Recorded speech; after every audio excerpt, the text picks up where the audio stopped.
Halo semuanya, kembali lagi sama Rahman. Hari ini saya akan bikin tutorial edit foto sesuai dengan judulnya ya. 3 menit ganti background foto. Sebenarnya kalau saya rasa nggak sampai 3 menit sebenarnya udah selesai. Sebenarnya sangat gampang sekali untuk edit foto. Nah, jadi bagi teman-teman yang ingin coba belajar ganti background atau ada keperluan nih bikin pas foto, nah daripada dieditin yang mana harus bayar dan menunggu biasanya, itu teman-teman tuh bisa lakuin sendiri karena sangat gampang, jadi mempermudah, mempercepat juga. Nah, software yang aku gunain adalah Photoshop. Jadi teman-teman sebenarnya software editing foto itu semuanya itu hampir mirip-mirip aja, kurang lebih sama. Jadi teman-teman bisa pakai software yang mana aja, sebenarnya kurang lebih tools-toolsnya itu mirip-mirip. Nah, editing video pun juga sama, sebenarnya hampir semua itu mirip-mirip aja. Jadi teman-teman pastiin satu aja software yang dipelajari dengan serius. Nah, langsung saja aku bikin tutorialnya step by stepnya. Coba aku bikin langsung ya. Butuh berapa lama sih gitu. Nanti baru aku bikin step by stepnya. Oke.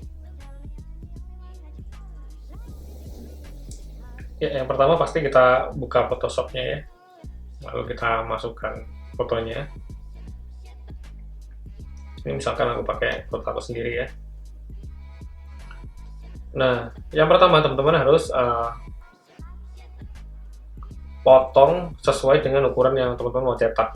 Jadi tools yang di sini yang kita gunakan kalau Photoshop seperti ini ya layoutnya, tampilan antara mukanya ya. Nah, ini beda-beda kalau teman-teman menggunakan Photoshop yang mungkin versi kurang dari yang saya gunakan ini, CC 2019. Misalkan teman-teman pakai yang versi yang di sebelumnya, begitu mungkin toolsnya akan sedikit ada perbedaan ya, tapi kurang lebih sama. Nah, pertama kita tentukan ukuran dari foto yang kita mau cetak. Misalkan hari ini aku harus cetak 3x4 atau diminta ukuran 3x4. Berarti kita masukkan di sini ukurannya 3 dan 4. Nah, lalu kita drag atau kita crop ya sesuai dengan ukuran yang mau kita cetak ya. Oke, 3x4 itu biasanya fotonya itu yang paling bawah itu sebahu dan atas itu kita kasih space sedikit ya antara kepala dengan pinggiran foto. Oke. Nah, kita pastikan juga foto itu harus dalam kondisi lurus ya, jadi biar simetris. Jadi kalau misalkan ini kondisinya agak miring, berarti kita harus agak luruskan sedikit.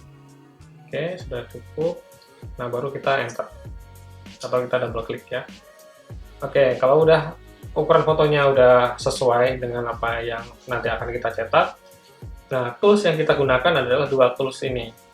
Nah, yang ini toolsnya untuk menyeleksi secara otomatis ya. Jadi kita klik itu dia akan memberikan garis-garis seleksi secara otomatis.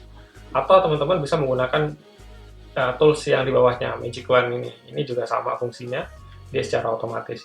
Nah, kalau misalkan teman-teman menggunakan tools ini langsung otomatis sampai baju-bajunya terseleksi, berarti toleransinya yang di atas ini teman-teman harus turunkan. Kalau defaultnya dia ada 32, jadi teman-teman ganti angkanya ini ke 10 aja, ini sudah cukup. Oke, coba aku langsung aja ya, nanti aku jelasin satu persatu ya. Coba aku butuh waktu berapa lama sih misalkan ganti seperti ini.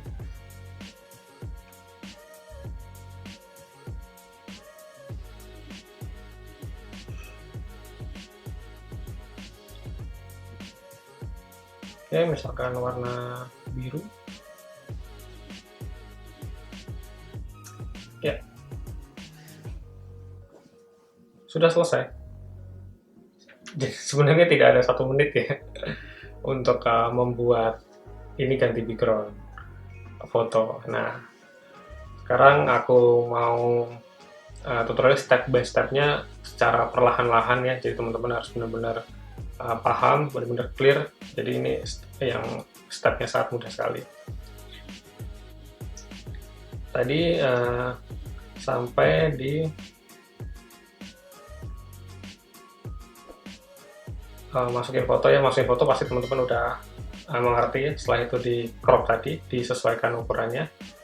Jadi tools yang ini fungsinya untuk memotong foto, crop, yang ini untuk menyeleksi, dan di atas ini juga menyeleksi. Oke, jadi sampai dimasukin foto sama memotong ukuran foto, teman-teman udah paham ya. Nah, jadi tools yang kita gunakan untuk menyeleksi tadi, ini tools antara ini dan ini, atau tools yang di atasnya ini. Nah, ini tools-tools ajaibnya ini ya, hanya dua ini.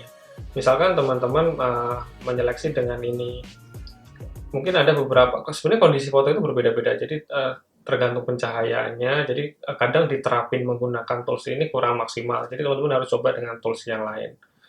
Nah, misalkan yang ini seleksi, gampangnya cepat, oke. Misalkan teman-teman mau pakai yang ini, nah ini juga sama kan, nah ujung-ujungnya juga sama, terseleksi dengan baik. Oke, misalkan teman-teman nggak mau menggunakan yang ini, mau menggunakan ini, tools yang lasso ini atau poligonal atau magnetik, sebenarnya fungsinya sama. Kalau lasso ini, jadi teman-teman harus menggambar secara manual. Jadi, seperti itu. Oke, misalkan ini bawahnya sampai semuanya terseleksi dengan baik. Oke. Nah, kalau misalkan teman-teman tadi seperti saya tadi melakukan ini kok nggak nambah, berarti ada yang di sini, ini pilihan-pilihannya ini harus sesuai. Ini kalau teman-teman pilih yang ini, artinya teman-teman gambar seperti ini akan terjadi baru, misalnya ini terjadi seleksi baru. Nah, sedangkan yang ini, misalkan teman-teman menggambar, nah itu ada tandanya plus, nanti teman-teman bisa tambahkan lagi seleksinya. Nah, seperti ini.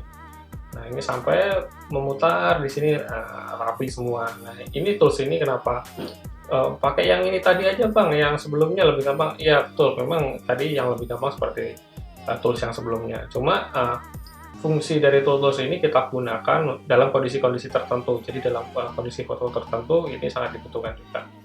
Contohnya untuk kondisi yang garis-garis lurus. Jadi kalau menggunakan tools tadi mungkin kadang dia pendeteksinya kurang maksimal ya. Tapi kalau kita menggunakan poligonal ini otomatis seleksinya menggunakan garis-garis lurus.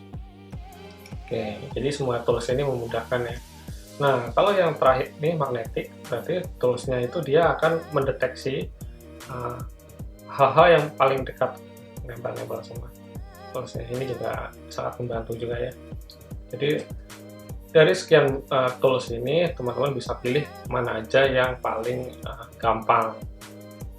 Jadi yang ini, yang quick selection ataupun yang di atasnya ini, mana aja yang teman-teman merasa paling cocok ya.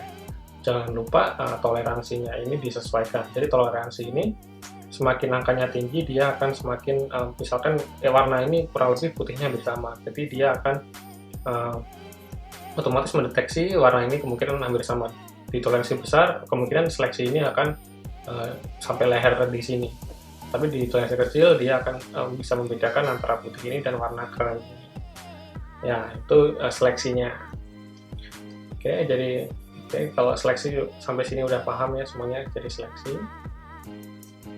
Akan kita seleksi semua dengan baik. Nah, misalkan ada ketika saya seleksi otomatis seperti ini, dia telinga ini ikut terseleksi. Nah, gimana nih cara ngembaliinnya? Nah, ini sebenarnya tadi seperti yang tools yang lain, di atasnya ada pilihannya. Ada tanda plus artinya menambah seleksi, tanda minus mengurangi seleksi. Jadi kita pilih tanda minus. Atau lebih cepatnya, teman-teman bisa tekan tombol kontrol alternatif atau command kalau di MacBook ya. Kalau di Windows pakai kontrol atau alternatif untuk mengubah tandanya plus atau minus. Kalau di MacBook pakai shift ya, untuk plusnya, minus ditekan tombol alternatifnya. Oke, kalau sudah terseleksi semua seperti ini, teman-teman bisa lakuin klik kanan. Nah, ini pilih feeder.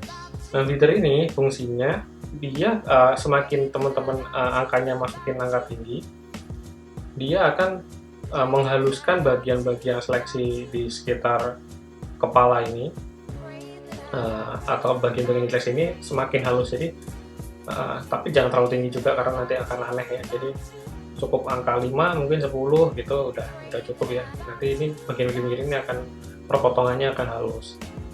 Oke, itu jadi setelah kita masukin foto, kita ubah ukurannya, kita seleksi bagian mana yang mau kita buang, bagian mana yang mau kita isi dengan background baru. Nah, kalau tujuannya untuk pas foto, seperti ini aja udah selesai. Nah, gimana cara masukin warnanya? Oke, masukin warnanya, jadi kita lihat pojok kiri bawahnya, kita masukkan warna yang mau kita butuhkan. Misalkan tadi saya contohin biru, mungkin sekarang merah, yang sering kan biru pas dan merah ya pastinya ya. Nah, kalau udah warnanya sudah terpilih seperti ini kan pilihan warnanya banyak sekali ya, misalnya kita merah.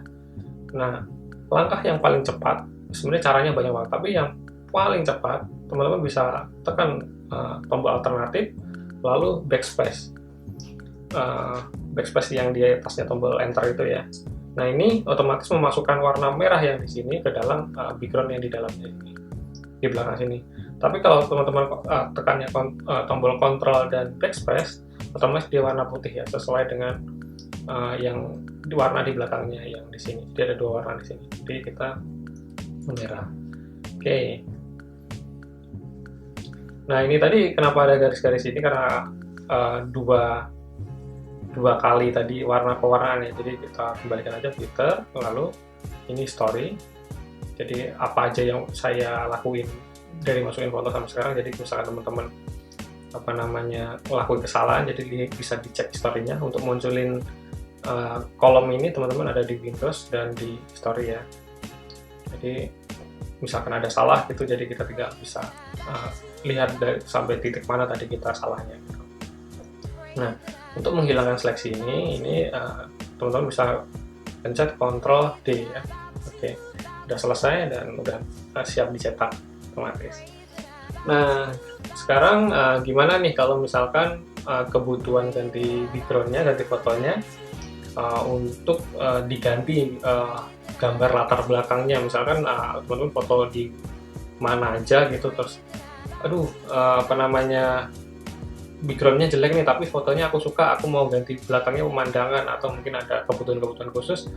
Nah, aku mau kasih tips juga, kasih tutorial juga gimana langkah cepatnya dan baiknya seperti apa. Oke, ini aku close ya. Nah, pertama pasti sama ya, masukin fotonya. Oke. Langkah kedua, teman-teman bisa misalkan foto pertama kali masuk ke Photoshop biasanya kurang bagus pencahayaannya, gelap terangnya, atau mungkin posisinya miring atau semacamnya. Nah, teman-teman bisa edit dulu ya. Saya asumsikan teman-teman sudah mengeditnya dengan baik fotonya, jadi minimal terangnya sudah cukup ya gitu. Jadi atau mungkin nanti untuk tutorial edit fotonya di kesempatan yang lain ya. Jadi saya asumsikan teman-teman sudah fotonya sudah siap untuk diganti backgroundnya. Nah, langkah pertama sama seperti tadi, kita seleksi dulu semuanya. Nah, kalau saya memang senang menggunakan tools yang ini ya, karena ini menurut saya paling cepat dibanding yang lain. Dan ini tools ini memang yang baru, jadi baru ada di Photoshop CC 2017 ke atas lah sepertinya. Ini baru ada, dulu sebelumnya belum ada. Jadi kita seleksi dulu. Oke, tangannya nggak apa-apa, masuk dulu, kita rapikan. Nah, seperti ini kalau masuk semua seperti ini. Kalau ini kan ada lingkarannya, seleksinya. Ini misalkan untuk ukuran yang luas, otomatis dengan lingkaran seperti ini kan terlalu kecil. Jadi teman-teman harus bisa besarkan. Itu menggunakan tanda kurung buka ya untuk membesarkan. Mengecilkannya berarti sampingnya tanda kurung tutup. Dan kalau teman-teman tadi lihat saya fotonya besar kecil ini, berarti saya menekan Ctrl plus atau Ctrl minus ya, itu untuk zoom out dan zoom in-nya, jadi memudahkan. Nah, kalau saya menggeser-geser foto seperti ini, berarti saya menekan tombol spasi dan mouse ya, jadi saya bisa menggeser-geser fotonya seperti ini. Nah, shortcut seperti ini teman-teman harus hafalkan ya. Jadi yang basic seperti ini tuh akan memudahkan teman-teman untuk mengedit fotonya. Itu harus di luar kepala ya, minimal untuk zoom out zoom in dan untuk menggeser fotonya. Jadi misalkan kita mengedit bagian tertentu, kita bisa besarkan, kita bisa geser fotonya seperti ini. Oke, ini kembali lagi ke menyeleksi ya. Jadi yang sangat krusial itu tahap seleksi ini. Jadi karena benar-benar yang nanti yang menentukan foto itu bakalan rapi, enak dilihat atau enggak gitu. Jadi ya, karena tadi berlebih, saya akan kurangi seleksinya. Saya tekan tombol alternatif. Oke.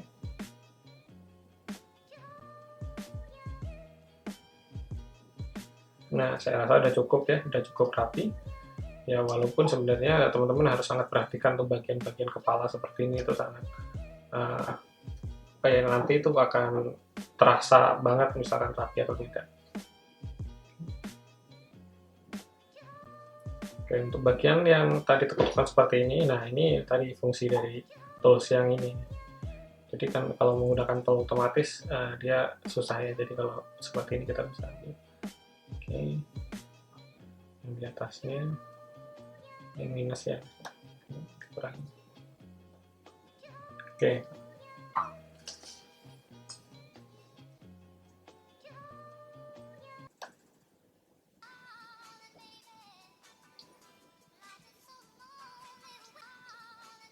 Ya, saya anggap teman-teman sudah menyeleksinya ya. Nah, untuk yang di tengah seperti ini, teman-teman bisa gunakan yang Magic Wand ya. Bisa klik beberapa kali sampai semua kolomnya terisi penuh.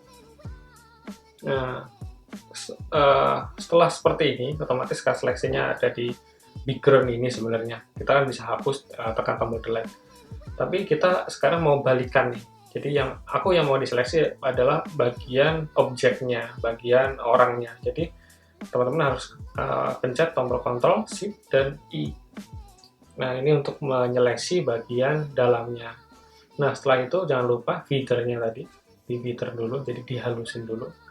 Seperti 5 tadi terlalu besar ya, terlalu halus, jadi mungkin 2 aja. Oke. Lalu di Ctrl J atau Command J. Nah, otomatis di layer di sini ada background, ada foto saya aja. Nah, setelah ini ketika teman-teman tipsnya ketika mau mengganti background, sesuaikan dengan konsep dari fotonya. Misalkan foto tersebut memakai celana santai gitu. Nah, teman-teman bisa cari gambar pantai atau gunung atau apapun.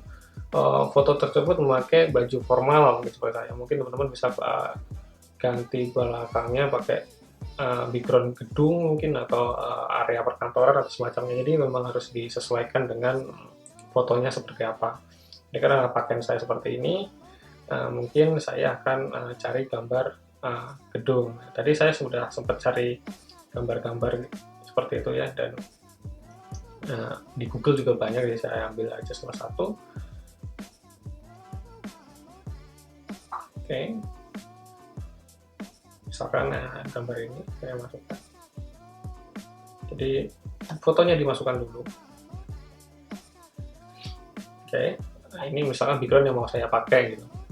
Nah, langkah kedua sesuaiin dengan ukurannya. Jadi ukuran itu penting sekali, apalagi kalau teman-teman mau cetak ya fotonya atau mau posting pun saat ini juga ukuran itu udah ditentukan ya. Misalkan Instagram 1:1 yang artinya kotak, yang Facebook ukurannya bisa 6x9 dan sebagainya, itu penting ya. Jadi teman-teman harus perhatikan ukuran dari foto.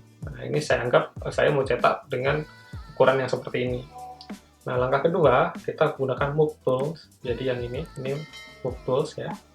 Ini untuk memindahkan. Jadi kalau posisi layernya yang nyala itu yang di atas ini, berarti saya lagi fokus dengan layer yang di atas ini. Ini tinggal saya drag aja, tarik aja.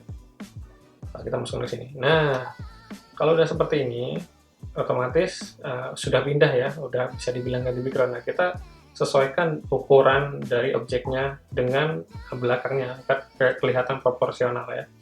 Jadi saya menggunakan toolsnya Ctrl T, otomatis langsung diseleksi seperti ini. Nah, ini saya langsung bisa geser untuk besar kecil. Nah, ini penting sekali ketika membesar kecil seperti ini. Kalau yang Photoshop terbaru itu udah otomatis dia akan proporsional. Tapi kalau yang lama itu dia bisa miring-miring begitu. Bisa bisa kayak gini. Nah, ini nggak proporsional. Jadi tipsnya apa? Teman-teman harus tekan tombol shift ya, ketika menarik seperti ini. Teman-teman harus tekan tombol shift agar tetap proporsional. Jadi biar tidak melebar ataupun memanjang fotonya. Oke, saya tekan tombol shift dan untuk ditarik ya. Tapi kalau yang ponsel terbaru dia tidak perlu ditekan tombol shift, jadi udah langsung bisa langsung proporsional karena udah dikunci di sini ya ukurannya. Oke, misalkan kita sesuaikan. Oke. Nah, setelah seperti ini kalau dilihat-lihat kurang pas ya. Jadi foto saya bagian yang kiri di sini terang, tapi yang di sini gelap. Nah, sedangkan backgroundnya bagian yang belakang saya yang terang, berarti tidak masuk akal ya, secara di analogi tidak masuk akal. Jadi otomatis kita harus sesuaikan, minimal background ini kita rubah yang kanan di sini ke kiri dan kiri ini ke kanan. Gimana caranya? Caranya background ini kita klik dulu, lalu kita tekan Ctrl J, itu fungsinya untuk mengcopy background ini yang di belakang. Nah, setelah itu teman-teman bisa tekan Ctrl T lagi seperti yang tadi sebelum untuk besar kecilin objek ini. Ctrl T, lalu diklik kanan. Nah, di sini ada pilihannya flip horizontal. Nah, kalau vertikal berarti atas bawahnya akan kita pindah, kalau horizontal berarti kanan kirinya akan kita pindah, flip horizontal. Nah, otomatis bagian kanannya ke kiri, kirinya akan. Oke, kita enter. Nah, seperti ini akan lebih masuk akal ya. Jadi saya dari sini masuk mengenai bagian objek di sini, dan ini udah sesuai dengan analogi pencahayaan ya. Nah, yang memang harus diperhatikan di sini itu arah cahaya. Semakin teman-teman memasukkan atau mengganti backgroundnya dengan foto yang sangat nyambung dengan objeknya, itu akan semakin masuk akal fotonya dan dilihatnya semakin real ya. Nah, ya kita tuju kan memang keasliannya, jadi ganti foto jangan kelihatan seperti ganti foto gitu. Nah, kalau kita perhatikan beberapa artis-artis yang menggunakan Photoshop, maksud saya artis adalah tukang edit Photoshop yang jago-jago ya. Dia bisa mengganti background secara realistik ya, dia sangat bagus hasilnya. Itu karena dengan perencanaan yang matang. Jadi sebenarnya mengerjakan apapun, termasuk edit foto ini akan sangat hasilnya akan sangat bagus kalau teman-teman sangat matang merencanakan. Bahkan mereka misalkan yang ada yang beberapa editor yang mengganti fotonya dengan artis dan kelihatan realistisnya, karena mereka dari awal aja memotret misalkan pose tertentu itu dengan serius. Jadi misalkan dia dapat foto artisnya yang lagi duduk, nah lalu dia membuat foto dirinya secara disengaja ya, dengan foto yang duduk dengan pencahayaan yang sama. Nah, otomatis akan misalkan kita ganti background seperti ini akan kelihatan realistis. Lalu kedua, yang di waktu seleksi tadi ya, itu sangat krusial banget. Jadi teman-teman memang semakin bagus seleksinya akan semakin kelihatan realistis. Semakin halus akan semakin bagus hasilnya. Nah, ini fitur fungsinya tadi untuk menghaluskan bagian seperti ini. Kelihatannya halus. Nah, mungkin kalau cowok seperti ini, foto ini lebih gampang diseleksinya bagian rambut. Tapi kalau cewek yang rambutnya terurai seperti itu mungkin agak menantang lagi ya untuk diedit ya. Tapi ya memang semua itu bisa akan semakin baik kalau teman-teman jam terbangnya tinggi ya. Jadi sering-sering aja berlatih, belajar, nanti semakin lama-lama otomatis akan semakin jago juga. Jadi kalau misalkan teman-teman baru pertama kali mencoba dan masih ada salah-salah, ya wajar lah ya. Jadi terus mencoba. Oke, sekian dulu tutorial yang saya buat. Kalau misalkan ada pertanyaan, bisa ditanyakan di kolom komentar ya. Atau nanti saya cantumkan email, teman-teman bisa email saya misalkan ada pertanyaan. Oke, terima kasih banyak sudah menonton. Sampai jumpa di video lainnya. Bye-bye.